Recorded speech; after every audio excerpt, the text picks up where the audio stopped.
आऊज़ु बिल्लाहि मिनश शैतानिर रजीम बिस्मिल्लाहिर रहमानिर रहीम।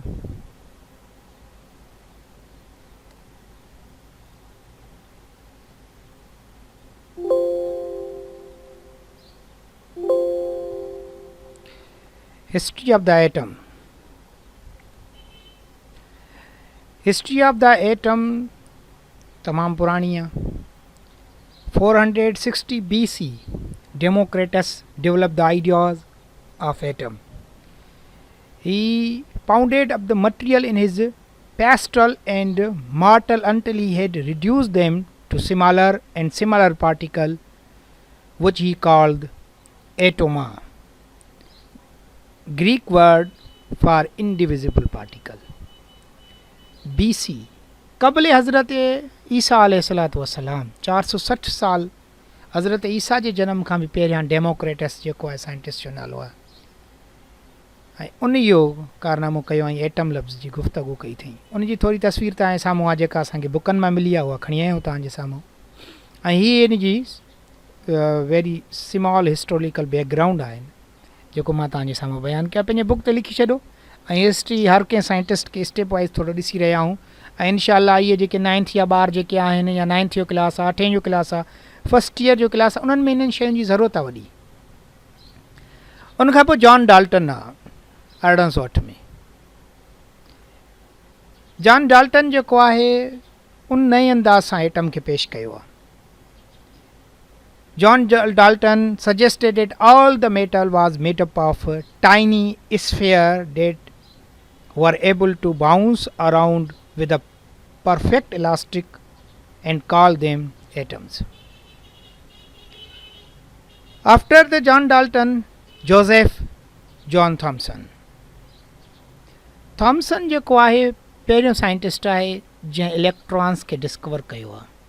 हिकिड़ी ॻाल्हि तव्हांखे ज़हन में हुजणु घुरिजे, जॉन डाल्टन पंहिंजी ज़िंदगी में जॾहिं इलेक्ट्रॉन डिस्कवर कया त उनजी प्रॉपर्टीज़ ते कमु करे रहियो हो।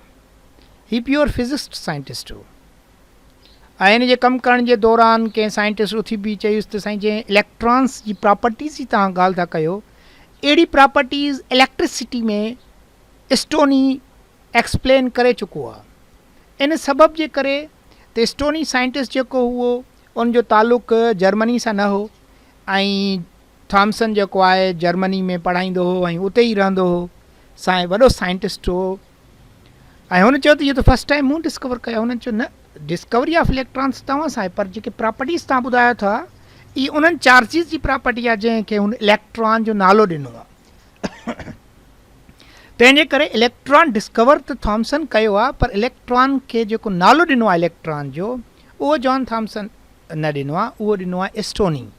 स्टोनी इलेक्ट्रिसिटी ते कमु पियो करे ऐं पोइ इलेक्ट्रिसिटी ते कमु कंदे उन्हनि जी प्रॉपर्टीज़ जी गुफ़्तगू कंदे चई इलेक्ट्रिसिटी जंहिं सबब जे करे पैदा थी थिए उन में पार्टिकल्स आहिनि, उन्हनि पार्टिकल्स खे उन नालो ॾिनो इलेक्ट्रॉन्स जो। Another scientist Thomson developed the idea that an atom was made up of the electrons scattered unevenly within an elastic sphere surrounded by a soap of positive charge to balance the electron's charge, like plums surrounded by pudding model. ये first time model पेश थियो त electrons ऐं positive charge अहिड़ी क़िस्म जी आहे, पर इहा घणो टाइम न हली छो जो रदरफोर्ड जेको आहे उहो पॉजिटिव चार्ज खे concentrate mess at the centre ते खणी आयो। He called the nucleus. It means nucleus and discovery of proton is related with the Rutherford. 1910 में रदरफोर्ड ओवर से जिगर Geiger and Marsden carrying out his famous experiment, they fired the helium nuclei at the piece of gold foil which was only a few atoms thick. They found that although the most of them passed through about 1 in 10,000 Rutherford main scientist आहे, ॿ टे scientist सां गॾु आहिनि ऐं team आहे, उन team गॾिजी करे कमु कयो आहे रदरफोर्ड। ऐं रदरफोर्ड इतफ़ाक़ सां 1910 में इहो कमु कयो अथई। 1911 में इन कम जे करे इनखे नोबेल प्राइज़ बि मिलियो आहे। चए थो एटम जो काफ़ी हिसो ख़ाली आहे मिडल ते सेंटर मेस आहे जंहिंसां जॾहिं को टकराइजे थो पार्टिकल त उहो वापसि थो अचे। ऐं हीउ जेको आहे फॉइल खे कहिड़े तरीक़े सां इंस्ट्रूमेंट आहे तव्हांजे साम्हूं मां खणी आयो आहियां। They found that while the most of the helium nuclei pass through the foil a small number was deflected and to their surprise some helium nuclei bounce straight back. कुझु हीलियम न्यूक्लाई टकराइजी वापसि पिया अचनि। इन जो मतिलबु आहे कि हेवी शइ सां टकराया आहिनि, बाक़ी जेके लाइटर शइ सां टकराया त उहे त पास थी वेंदा। इन जो मतिलबु आहे इलेक्ट्रॉननि सां टकराइजी helium nuclei means alpha particle गुज़री पिया वञनि, पर अल्फा पार्टिकल बाउंस तॾहिं पिया थियनि, वापसि तॾहिं पिया अचनि, बाउंस तॾहिं पिया थियनि जॾहिं कंहिं हैवी मटीरियल सां टकराइजनि पिया। तव्हां स्ट्रक्चर्स खे ॾिसी सघो था। Rutherford new evidence allow him to propose a more detailed model with a center nucleus. He suggested that the positive charge was all in a center nucleus, with this holding the electrons in the place by electrical attractions. However, this was not end of the story. इन ॿुधायो त positive charge जेका आहे कि mess ते आहे, electron जे चो तरफ़ आहिनि, उन्हनि इलेक्ट्रॉन खे उहा पॉज़िटिव चार्ज पाण ते छिके रही आहे। ऐं अहिड़े तरीक़े सां जेको आहे एटम जेको आहे उहो मॉडल एटॉमिक मॉडल पेश कयईं, पर उहो काफ़ी न हो, छो जो अञा ताईं जेको आहे अॻिते हले पई। ऐं हीअ जेको आहे रदरफोर्ड जो स्टूडेंट बि आहे ऐं पंहिंजे मॉडल जे बेस ते हिन जेको आहे नोबेल प्राइज़ बि हासिलु कयो आहे, नील बोहर, जंहिंखे बोहर्स मॉडल ऑफ एटम्स बि सॾिबो आहे। Niels Bohr study under the Rutherford at the Victoria University in Manchester. Bohr refined Rutherford's idea by adding that the electrons were in orbits, rather like a planets orbiting the sun, with each orbit only able to contain a set of electrons.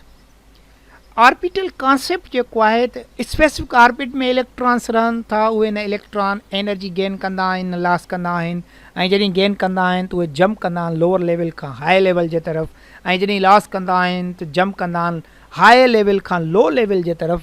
इहो नील Bohr जो concept हो, पर असां छो जो historical background atom जी पढ़ूं पिया था, जो थॉम्सन इलेक्ट्रॉन खे डिस्कवर कयो, उनखां पोइ जेको आहे प्रोटॉन जी डिस्कवरी रदरफोर्ड जे तरफ़ वञे थी। नील बोहर जेको आहे इलेक्ट्रॉन्स खे स्पेसिफिक ऑर्बिटल जे अंदरि जो कॉन्सेप्ट ॾिनो आहे।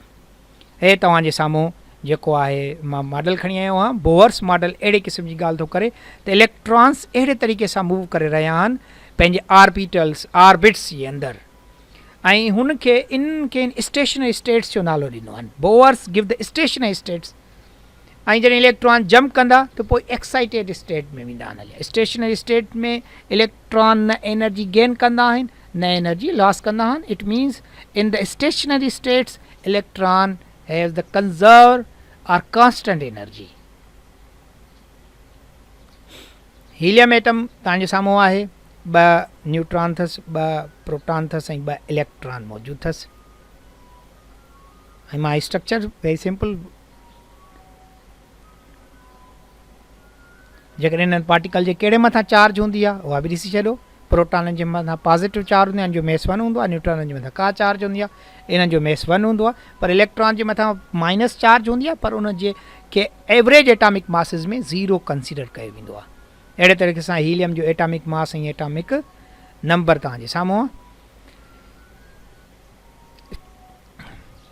Electrons are arranged in the energy levels or shell around the nucleus of an atom. First shell, the maximum number of electrons is 2.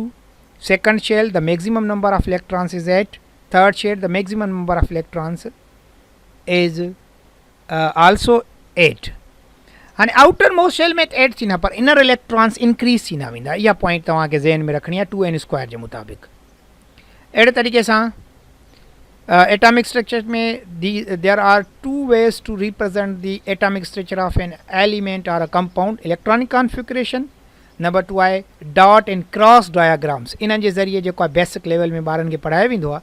मिसाल जे तौर तव्हांजे साम्हूं आहे with the electronic configuration elements are represented numerically by the number of electrons in their shell and number of shells. For example, the nitrogen has electronic configuration 2 and 5, यानी हिकिड़े shell में 2 electron आहिनि ऐं ॿिए शेल में 5 electron आहिनि, कुल total 7 electron आहिनि।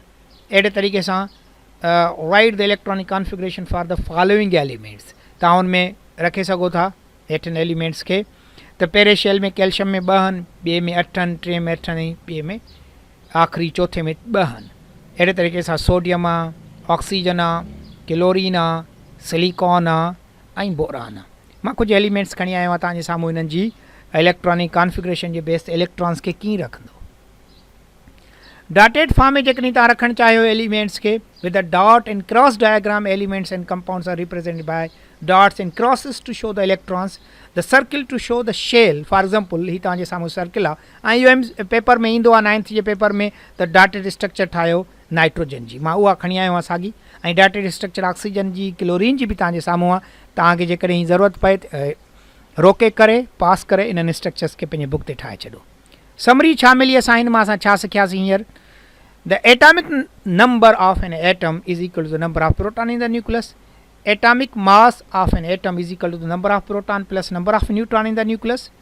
The number of proton and number is equal to the number of electrons. The electrons orbit the nucleus in the shell. 5 number आहे, the each shell can only carry a set of number of electrons. The end. इंशाअल्लाह तव्हां कोशिशि कयो, महिनत कयो, अल्लाह साईं तव्हांखे कामयाबु